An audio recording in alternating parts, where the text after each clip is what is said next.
പിതാവിന്റെയും പുത്രന്റെയും പരിശുദ്ധാത്മാവിന്റെയും നാമത്തിൽ. അമ്മേ പരിശുദ്ധ അമ്മേ, അമ്മേ പരിശുദ്ധ ദൈവമാതാവേ, കൃപാസനത്തിലൂടെ ഞങ്ങൾക്കും ഞങ്ങളുടെ ദേശത്തിനും അമ്മ മധ്യസ്ഥം തേടി തന്ന എല്ലാ അനുഗ്രഹങ്ങൾക്കും കൃപകൾക്കും ഞങ്ങളിപ്പോൾ ഹൃദയം നിറഞ്ഞ നന്ദി പറയുന്നു. അമ്മേ പരിശുദ്ധമ്മേ, ദൈവമാതാവേ, 2004 ഡിസംബർ 7 ഉച്ചകഴിഞ്ഞ് 2:30 കൃപാസനത്തിൽ സംഭവിച്ച അമ്മയുടെ പ്രത്യക്ഷപ്പെടലിനെക്കുറിച്ച് തിരുസഭയ്ക്ക് സമർപ്പിച്ചിരിക്കുന്ന പഠനരേഖകളുടെ മേൽ സഭാത്മകമായ പഠനം ആരംഭിക്കുവാൻ ഞങ്ങൾ പ്രാർത്ഥിക്കുന്നു. അമ്മേ പരിശുദ്ധമേ, ഭൂസ്വർലോകങ്ങളുടെ രാജ്ഞിയായ അങ്ങേയ്ക്ക് ഭൗമസംരക്ഷണത്തിനായി പ്രപഞ്ചപ്രകൃതിയെ തന്നെ തിരുസഭ പ്രതിഷ്ഠിക്കുവാൻ ഈ പ്രത്യക്ഷീകരണം വഴി ഇടയാക്കണമേ. പരിശുദ്ധമേ, ജപമാല മാതാവേ, സകല കൃപാസനം പ്രാർത്ഥനയോടും ചേർത്ത്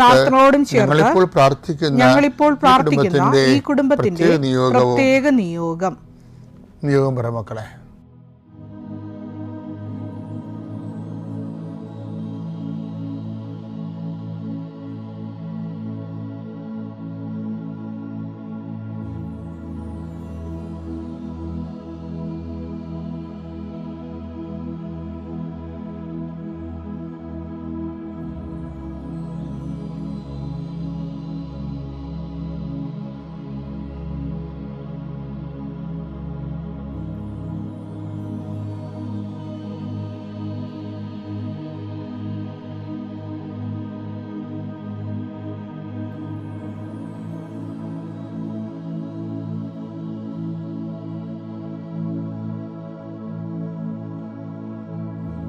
അമ്മയുടെ പ്രത്യക്ഷീകരണത്തിന്റെ ഈ അനുഗ്രഹവേളയിൽ ഞങ്ങൾക്ക് സാധിച്ചു തരുവാൻ കനിയണമേ. ആമേൻ. കർത്താവേ, നിന്റെ ഉന്നതമായ നാമത്തിന് സ്തോത്രം ചെയ്യുന്നു. കർത്താവേ, നിന്റെ വിശുദ്ധ പൗരോഹിത്യത്തെ മഹത്വപ്പെടുത്തണമേ. കർത്താവേ, സഭയിലുള്ള സാന്നിധ്യം പ്രകടമാക്കണമേ. 40 വർഷം ഞാൻ അർപ്പിച്ച കൃപാനയുടെ യോഗ്യതയാൽ കൃപാസ്ഥാനത്താറെ ജീവനോടെ പ്രത്യക്ഷപ്പെട്ട പരിശുദ്ധ അമ്മയുടെ മാധ്യസ്ഥത്തിലെ ഞാൻ മക്കളെ ആശീർവദിക്കുന്നു. ഞങ്ങൾ ചില പ്രോജക്റ്റുകൾക്ക് വേണ്ടിയും ചില പോംവഴികൾക്ക് വേണ്ടിയും ജീവിതത്തിലെ ചില പ്രയാസങ്ങൾ, സാമ്പത്തിക വിഷയങ്ങളായാലും മറ്റു വിഷയങ്ങളായാലും മാറുന്നതിന് വേണ്ടി സംസാരിക്കാൻ പോകുന്ന വ്യക്തികളിൽ, നിങ്ങൾ സംസാരിക്കാൻ പോകുന്ന വ്യക്തികളിൽ ഇന്ന് പരിശുദ്ധാത്മ നിറയട്ടെ. സുന്ദരി മാതാവ് സമയത്തിനധികമായ പരിശുദ്ധ അമ്മ കൃപാസന മാതാവ് ഇന്ന് നിങ്ങളുടെ കൂടെ യാത്രയാവുകയും നിങ്ങളുടെ കൂടെ വരികയും ചെയ്യട്ടെ. നിങ്ങൾക്ക് സംസാരിച്ച് ഒതുക്കാൻ പറ്റാത്ത വിഷയങ്ങൾ, നിങ്ങൾ സംസാരിച്ച ശരിയാകത്തില്ലെന്ന് തോന്നുന്ന സ്ഥലങ്ങളിൽ കർത്താവ് തന്നെ മറുപക്ഷത്ത് നിന്നുകൊണ്ട് നിങ്ങൾക്ക് അനുകൂലമായ ഒരു സാഹചര്യം ഉണ്ടാക്കിത്തരാൻ കർത്താവിൻ്റെ നാമത്തിൽ ഞാൻ നിങ്ങളെ ആശീർവദിക്കുന്നു. കർത്താവേ, കുടുംബം വന്ന് പെട്ടിരിക്കുന്ന വഴികൾ, ഒരു തീരുമാനം എടുക്കാൻ പറ്റാത്തവർ, പല വിഷയങ്ങളെക്കുറിച്ച് ഏത് ജോലിക്ക് പോകണം, ഏത് നാട്ടിൽ പോകണം, ഏത് രാജ്യത്ത് പോകണമെന്ന് അറിയാൻ പാടില്ലാതെ വിഷമിക്കുന്നവർ, എന്ത് പഠിക്കണമെന്ന് അറിയാൻ പാടില്ലാതെ വിഷമിക്കുന്നവർ, ഒരു തീരുമാനം എടുക്കാൻ പറ്റാത്തവർ, അവർക്ക് പരിശുദ്ധാത്മ പ്രവർത്തിച്ചുകൊണ്ട് അവർക്ക് പുതിയ തീരുമാനം എടുക്കാൻ കർത്താവ് നിങ്ങളെ സഹായിക്കട്ടെ. എൻ്റെ കർത്താവിൻ്റെ ഉന്നതമായ നാമത്തിൽ സഭയുടെ അധികാരത്തിൽ, കുരിശിൻ്റെ അടയാളത്തിൽ, ദൈവശക്തിയാൽ രോഗപീഠകൾ, വേദന രോഗങ്ങൾ, മറ്റ് വ്യക്തികളുമായിട്ടുള്ള വഴക്കുകൾ, കേസുകൾ, കോടതി കേസുകൾ, പോലീസ് കേസുകൾ, ഇൻ്റർവ്യൂകൾ, ടെസ്റ്റുകൾ, പരീക്ഷാ ഫലങ്ങൾ നിങ്ങൾക്ക് അനുകൂലമായിരിക്കാൻ പരിശുദ്ധ മാതാവിൻ്റെ മധ്യസ്ഥയിൽ ഞാൻ നിങ്ങളെ യേശുനാമത്തെ ആശീർവദിക്കുന്നു. വിശ്വാസ പ്രമാണം. സർവശക്തനായ പിതാവും ആകാശത്തിന്റെയും ഭൂമിയുടെയും സൃഷ്ടാവുമായ ദൈവത്തിൽ ഞാൻ വിശ്വസിക്കുന്നു. അവിടുത്തെ ഏകപുത്രനും ഞങ്ങളുടെ കർത്താവുമായ ഈശോ മിശിഹായിലും ഞാൻ വിശ്വസിക്കുന്നു. ഈ പുത്രൻ പരിശുദ്ധാത്മാവിനാൽ ഗർഭസ്ഥനായി കന്യകാമറിയത്തിൽ നിന്ന് പിറന്ന് പൊന്തിയോസ് പീലാത്തോസിന്റെ കാലത്ത് പീഡകൾ സഹിച്ച് കുരിശിൽ തറയ്ക്കപ്പെട്ട് മരിച്ച് അടക്കപ്പെട്ട് പാതാളങ്ങളിൽ ഇറങ്ങി മരിച്ചവരുടെ ഇടയിൽ നിന്ന് 3-ാം നാൾ ഉയർത്ത് സ്വർഗത്തിലേക്ക് എഴുന്നള്ളി സർവശക്തിയുള്ള പിതാവായ ദൈവത്തിന്റെ വലതുഭാഗത്തിരിക്കുന്നു. അവിടെ നിന്ന് ജീവിക്കുന്നവരെയും മരിച്ചവരെയും വിധിക്കുവാൻ വരുമെന്നും ഞാൻ വിശ്വസിക്കുന്നു. പരിശുദ്ധാത്മാവിലും ഞാൻ വിശ്വസിക്കുന്നു. വിശുദ്ധ കത്തോലിക്കാ സഭയിലും പുണ്യവാന്മാരുടെ ഐക്യത്തിലും പാപങ്ങളുടെ മോചനത്തിലും ശരീരത്തിന്റെ ഉയർപ്പിലും നിത്യമായ ജീവിതത്തിലും ഞാൻ വിശ്വസിക്കുന്നു. ആമേൻ. സുഖസ്ഥനായ ഞങ്ങളുടെ പിതാവേ, അങ്ങയുടെ നാമം പൂജിതമാകണമേ. അങ്ങയുടെ രാജ്യം വരണമേ. അങ്ങയുടെ തിരുമനസ് സ്വർഗത്തിലെ പോലെ ഭൂമിയിലുമാകണമേ. അന്നു വേണ്ടുന്ന ആഹാരം ഇന്ന് ഞങ്ങൾക്ക് തരണമേ. ഞങ്ങളോട് തെറ്റ് ചെയ്യുന്നവരോട് ഞങ്ങൾ ക്ഷമിക്കുന്നത് പോലെ ഞങ്ങളുടെ തെറ്റുകൾ ഞങ്ങളോടും ക്ഷമിക്കണമേ. ഞങ്ങളെ പ്രലോഭനത്തിൽ ഉൾപ്പെടുത്തരുതേ, തിന്മയിൽ ഞങ്ങൾ രക്ഷിക്കണമേ. ആമേൻ. നന്മ തെളിഞ്ഞു മറിയമേ, സ്വസ്തി. കർത്താവ് അങ്ങയുടെ കൂടെ സ്ത്രീകളിൽ അങ്ങ് അനുഗ്രഹിക്കപ്പെട്ടവളാകുന്നു. അങ്ങയുടെ ഉദരത്തിൻ ഫലമായി ഈശോ അനുഗ്രഹിക്കപ്പെട്ടവനാകുന്നു. പരിശുദ്ധ മറിയമേ, തമ്പുരാന്റെ അമ്മേ, പാപികളായ ഞങ്ങൾക്ക് വേണ്ടി ഇപ്പോഴും ഞങ്ങളുടെ മരണസമയത്തും തമ്പുരാനോട് അപേക്ഷിക്കണമേ. ആമേൻ.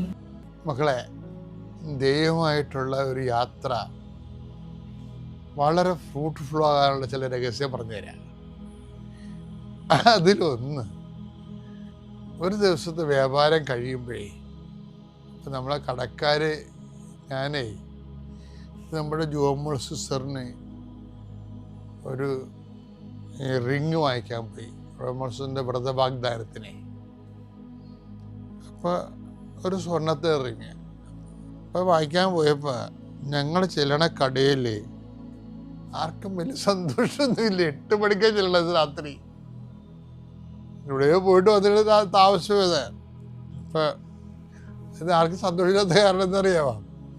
ഈ സ്വർണ്ണക്കടയിൽ ഓരോരുത്തരും ഓരോ പവിലിയൻ ഏൽപ്പിച്ചിട്ടുണ്ട്. ഇങ്ങനെ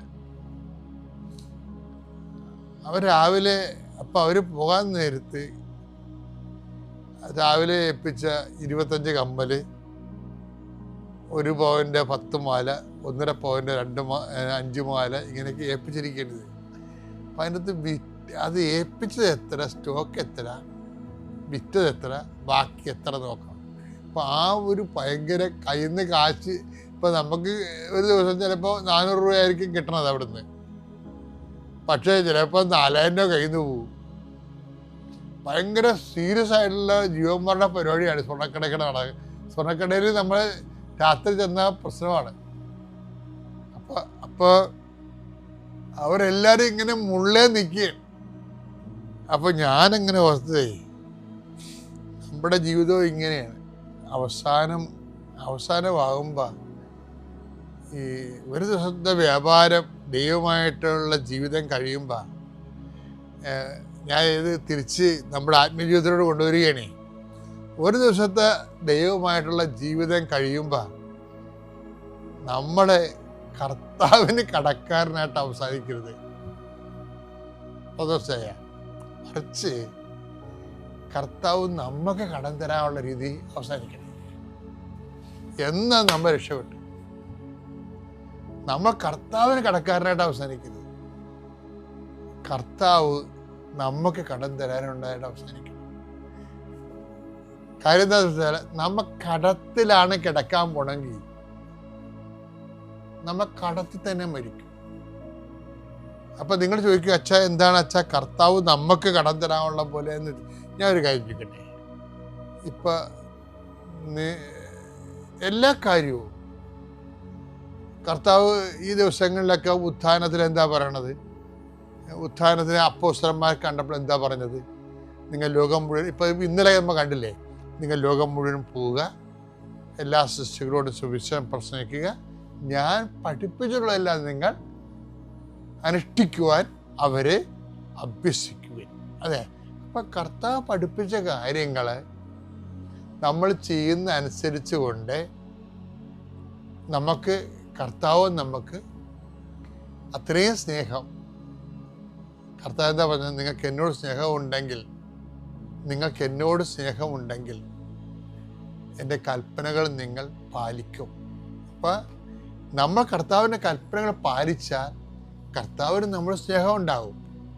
അപ്പോൾ അത് കർത്താവിന് സ്നേഹം നമുക്ക് തന്ന് വീട്ടാനുള്ള രീതി വേണം നമ്മുടെ ഓരോ ദിവസം അവസാനിക്കാൻ. അങ്ങനെ ശ്രദ്ധിക്കണം, നല്ലതായിരിക്കും. എന്നാൽ സൂപ്പറായിരിക്കും. നമ്മൾ ഇപ്പം പലപ്പോഴും അവസാനിക്കാമെന്ന് അറിയാമോ? നമ്മൾ ഇപ്പം നിങ്ങളുടെ കുമ്പസാരം നീളുമ്പോൾ തന്നെ എനിക്ക് പേടിയാണ്. എന്താ കാര്യം? കർത്താവിന് അങ്ങോട്ട് കൊടുക്കാനുള്ള രീതിയിലാണ് ജീവിതം പോണതില്ല. എല്ലാം അത് കൊടുത്താലും തീരാത്ത രീതിയിലാണ് ജീവിതം പോണത്. അപ്പം എന്താ പ്രോബ്ലം വെച്ച് കഴിഞ്ഞാൽ, ഇപ്പം ഉദാഹരണത്തിന് ഇപ്പം ഞാനൊരു ദിവസം ഞങ്ങളുടെ ഹോളിൽ ചെന്നപ്പോൾ ഒരു കസേര ഒടിഞ്ഞ് കിടക്കണം, കാല്. ആ കസേരയ്ക്ക് 18,000 രൂപയാണ്. അത് കാലൊടിഞ്ഞു പോയി. ആരുടെ അടിക്കാൻ വന്ന കക്ഷികൾ ഒടിച്ചിട്ടതാണ്. പക്ഷെ അടിക്കാൻ വന്ന കക്ഷി വന്ന് രഹസ്യത്തിൽ എന്നോട് പറഞ്ഞു, എൻ്റെ കയ്യിൽ നിന്ന് വന്ന അബദ്ധമാണെന്ന് പറഞ്ഞു. ചില ആൾക്കാരാണെങ്കിൽ വീട്ടിൽ പോലും ഗ്ലാസ് പൊട്ടിയാൽ പോലും പറയത്തില്ല. എന്നിട്ട് എന്ത് ചെയ്യും? ഇപ്പം നിങ്ങൾക്ക് എടുത്തപ്പോൾ വസി പൊട്ടിപ്പോയി, നിങ്ങളുടെ പിഞ്ഞാണം പൊട്ടിപ്പോയി, പക്ഷെ പറയത്തില്ല. എന്നിട്ട് അമ്മ കടന്നിട്ട് കാരണം കേൾക്കാം, ആരാ പൊട്ടിച്ചത്, സത്യം പറ എന്ന് പറഞ്ഞാൽ മിണ്ടത്തില്ല. കാര്യം നിന്റെ കളവ് നീ പൊട്ടിച്ച് കളഞ്ഞത്, നീ സത്യം പറഞ്ഞുമില്ല, ആ കളവ് മറ്റുള്ളവരെ സംശയത്തിൽ നിഴലാക്കി. അപ്പം എന്താണ്? കടവായി. കർത്താവ് ഈ കടം ഒരിക്കലും തീരത്തില്ല. അതാണ് ഈ കടം തീർക്കണമെങ്കിൽ നമ്മൾ സ്വയം ഏറ്റു പറഞ്ഞിട്ട് ആ സാധനം മേടിച്ച് അവിടെ വെക്കണം. അപ്പോഴാണ് കടം തീരേണ്ടത്. പക്ഷേ പല കാര്യങ്ങളും ഇങ്ങനെയല്ല അവസാനിക്കണം. ദൈവം നമ്മൾ ദൈവത്തിന് കൊടുത്ത് വീട്ടാനുള്ള പോലെ അവസാനിക്കണം. അങ്ങനെ അവസാനിച്ചാൽ വന്നുള്ള കുഴപ്പം വെച്ചാൽ നമ്മൾ പിരിഞ്ഞു പോകത്തില്ലേ? പിരിഞ്ഞു പോകുമ്പോൾ നമ്മൾ ഓരോ ദിവസം കിടക്കാൻ പോണത് കടത്തിലാണെങ്കിൽ മരിക്കാൻ പോണതും കടത്തിലായിരിക്കും. മരിച്ചു കഴിഞ്ഞാൽ ആരെ കൊടുത്ത് വിട്ടുമെന്ന് നിങ്ങൾ വിചാരിക്കണത്? മക്കളാ? കൊടുത്തു വിടത്തില്ല. ഇതിൻ്റെ കാരണം എന്ന് വെച്ച് കഴിഞ്ഞാൽ, ഞാൻ ചില സമയത്തൊക്കെ ഈ ആൾക്കാരെ കാണുന്നത് ഈ യൂറോപ്പിൽ നിന്നും അമേരിക്കയിൽ നിന്നും അല്ലാത്ത സ്ഥലത്തു നിന്നും എവിടെ നിന്നായാലും ഇവർ ലീവിന് വരണില്ലേ? ലീവിനൊക്കെ വരുമ്പോൾ അവർ കുറേ ഉത്തരവാദിത്തത്തോടെ വരുന്നത്. തൃശ്ശൂർ കൊണ്ടുപോയി അവിടെ 20,000 രൂപ കൊടുക്കണം. അപ്പുറത്ത് അവരടുത്ത് കൂട്ടുകാർ കൊടുത്തുവിട്ടിരിക്കുന്ന കാശാണ്. അതുകൊണ്ട് ഇവർ കൊണ്ടുവന്ന് കൊടുക്കണത് ഓരോ സാധനമായിട്ടും സമ്മാനമായിട്ടും നേരത്തെ കൊടുത്തു കഴിഞ്ഞാൽ അപ്പോൾ 2-3 ബാഗ് ഈ സാധനം മറ്റുള്ളവർക്ക് കൊടുക്കാനുള്ളതായിരിക്കും കൊണ്ടുവന്ന് വെക്കണത്. ഇങ്ങനെ കൊടുത്ത് നടന്ന് ഇവിടെ ലീവ് തീർന്നു. ഇവർ വിമാനത്തെ തിരിച്ചു പോണ സമയത്തായിരിക്കും, അയ്യോ അപ്പൻ്റെ കുഴുക്കെ പോയി പ്രാർത്ഥിച്ചില്ല, കഷ്ടമായി. അത്രേ ഉള്ളു. ചിരിക്കണ്ട, അത്രേ ഉള്ളു. വിമാനത്തെ ഇങ്ങനെ തടിയും തടിക്കുകയും കൊടുത്തേക്കും, ചുമ്മാ കാവട്ടെ. അവർ തിരക്കിലാണ്. നീ കടമുണ്ടാക്കി വെച്ചിട്ട് നിന്റെ മക്കളെ വീട്ടു എന്ന് വെച്ച് കഴിഞ്ഞാൽ നടക്കത്തില്ല. കടത്തിലാണ് നീ മരിക്കണമെങ്കിൽ, നീ കടത്തിലാണ് ഓരോ ദിവസവും നീ കിടക്കണമെങ്കിൽ കടത്തിൽ തന്നെ നീ മരിക്കും. അപ്പം നമ്മുടെ മുമ്പിൽ ഒരു ഒറ്റ ഓപ്ഷനേ ഉള്ളൂ. എന്താണ്?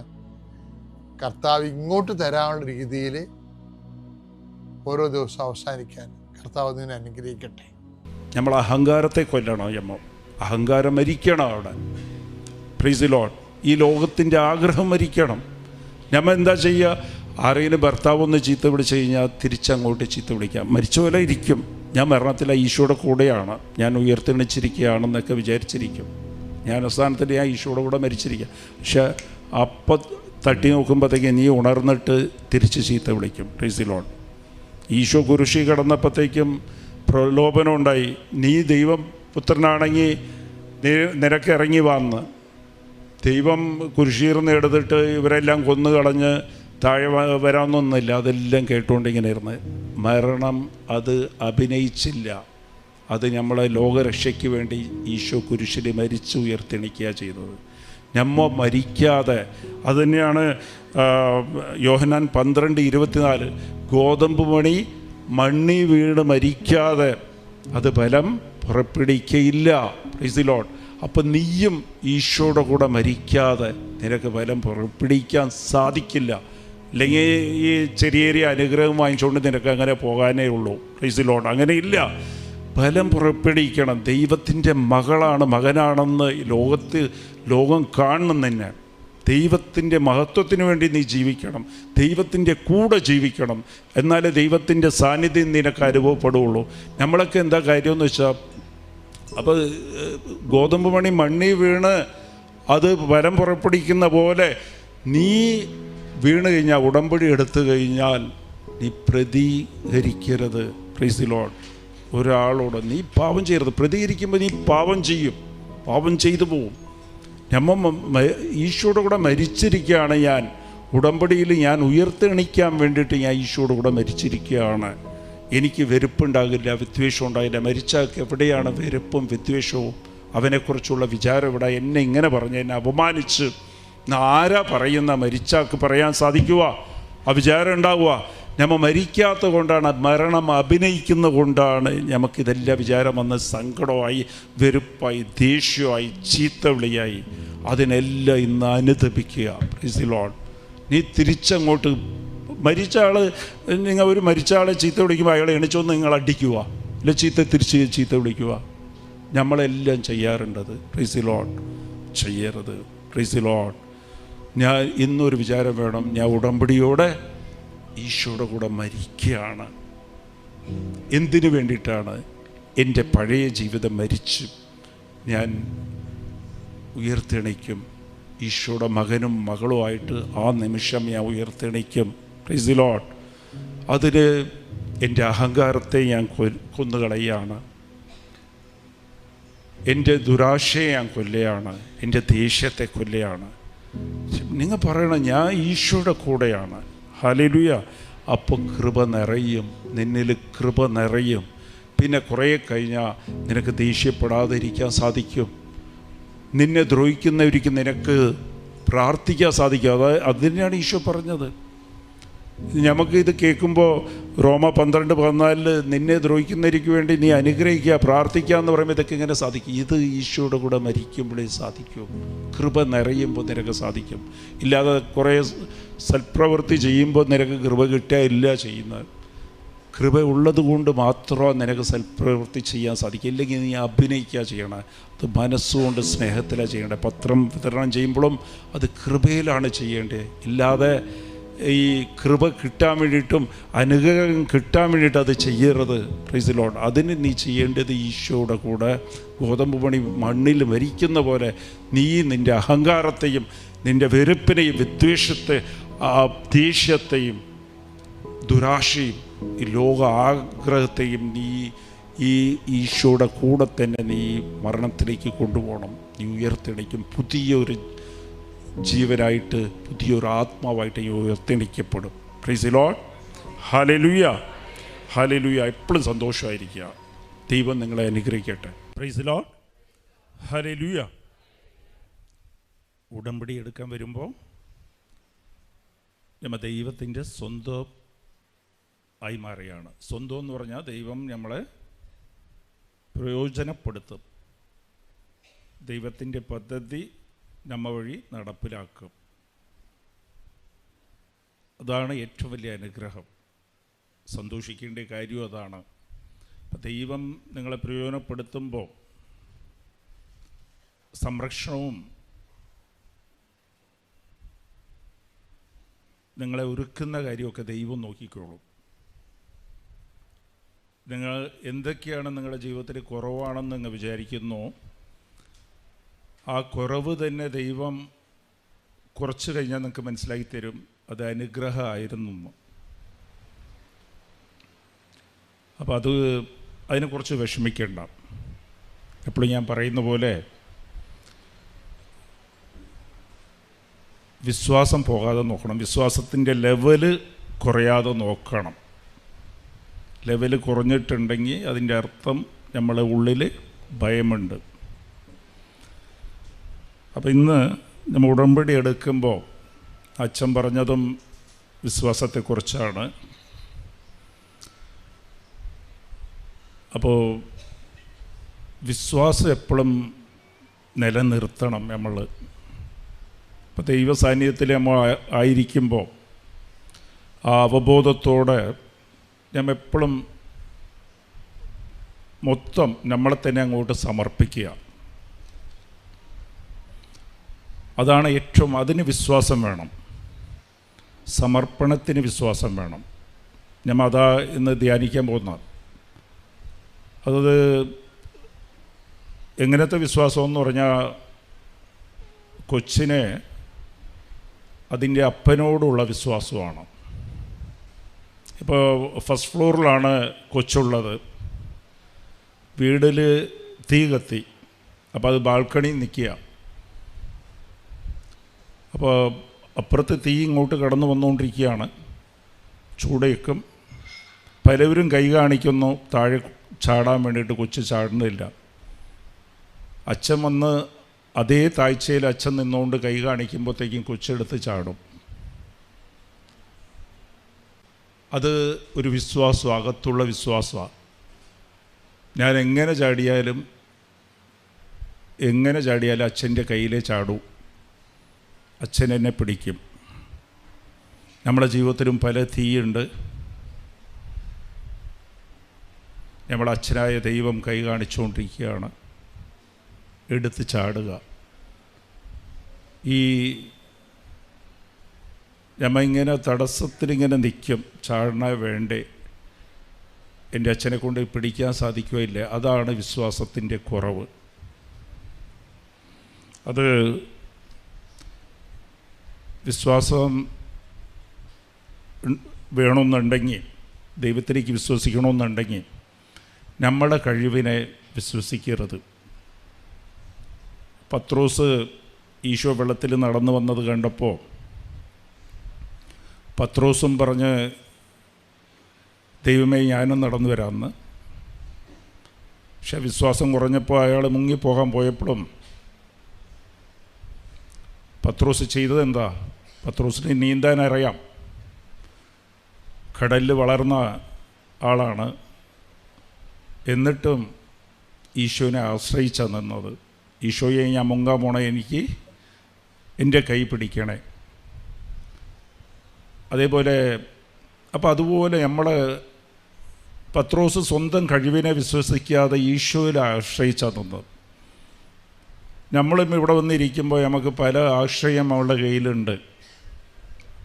അതിൽ കുറവുള്ള കാര്യം മാത്രമാണ് നമ്മൾ വന്ന് ഇവിടെ ആശ്രയിക്കാൻ വന്നിരിക്കണം, പ്രാർത്ഥിക്കാൻ വന്നിരിക്കുന്നത്. ഇതില്ലെങ്കിലും ബാക്കിയുണ്ടല്ലോ. ഒരു പ്ലാൻ എ നടന്നില്ലെങ്കിൽ പ്ലാൻ ബി ഓപ്ഷൻ നമ്മൾ കയ്യിൽ വെച്ചിട്ടുണ്ട്. അവിടെ പോയി അന്വേഷിക്കാം, ദൈവത്തോട് ചോദിക്കാം, ഉടമ്പടി എടുത്ത് നോക്കാം.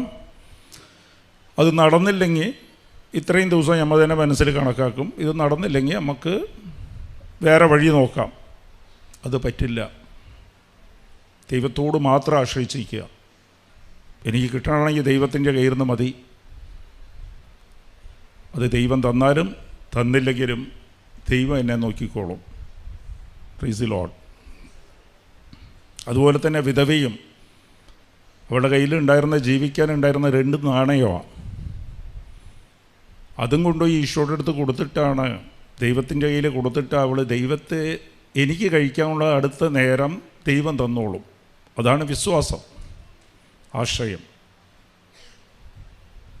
അവൾ ഉച്ചയ്ക്ക് ഇട്ടാൽ വൈകുന്നേരം ഭക്ഷണം കഴിക്കണം, അതിന് കാശില്ല, അതെൻ്റെ ദൈവം തന്നോളും. നമ്മളെ പേഴ്സ്, നമ്മളെ ബാങ്ക് ബുക്ക് എല്ലാം ദൈവത്തിൻ്റെ കയ്യിൽ കൊടുക്കുക. കടബാധ്യതയുടെ നോട്ടീസ്, ജപ്റ്റ് നോട്ടീസ് നമ്മൾ കയ്യിൽ പിടിച്ചു വെച്ചുകൊണ്ടിരിക്കുമ്പോഴാണ് അത് നമുക്ക് ആ വിഷമവും ഭാരവും തോന്നിക്കുന്നത്. അതെല്ലാം ദൈവത്തിൻ്റെ കയ്യിൽ ഏൽപ്പിക്കണം. Price the Lord. ഇത് ഞാൻ വെറുതെ പ്രസംഗിക്കാൻ പറയുന്നു ഒന്നുമില്ല. ഇതൊക്കെ പറഞ്ഞൊക്കെ ഇത് അനുഭവം കിട്ടിയിട്ട് മാത്രമേ ഞാൻ പറയാറ്. ഇത് അനുഭവത്തിരുന്ന് ദൈവത്തെ ആശ്രയിച്ച് നിൽക്കുമ്പോൾ എന്ത് സുഖമാണ് ജീവിക്കാമെന്നറിയോ? വളരെ സുഖമാണ്. പക്ഷേ ഇതെല്ലാം ചെയ്യണമെങ്കിൽ നമുക്ക് വിശ്വാസം വേണം. Price the Lord. ഹല്ലേലൂയ. ഈ വിശ്വാസം ഉള്ളവരും വിശ്വാസം ഇല്ലാത്തവരും തമ്മിൽ വ്യത്യാസം എന്താണെന്നറിയാമോ? വിശ്വാസം ഉള്ളവർക്ക് ദൈവത്തെ അനുഭവിക്കാൻ സാധിക്കും. നമുക്ക് പല വിശ്വാസം ഇല്ലാത്തവർക്ക് പല അത്ഭുതവും കണ്ണിൽ കാണാൻ പറ്റുമെങ്കിലും അത് അനുഭവമായിട്ട് മാറില്ല. അതാണ് അതിൻ്റെ വ്യത്യാസം. അപ്പോൾ നമ്മൾ ആ വിശ്വാസത്തെക്കുറിച്ച് അത് മനസ്സിലാക്കണം.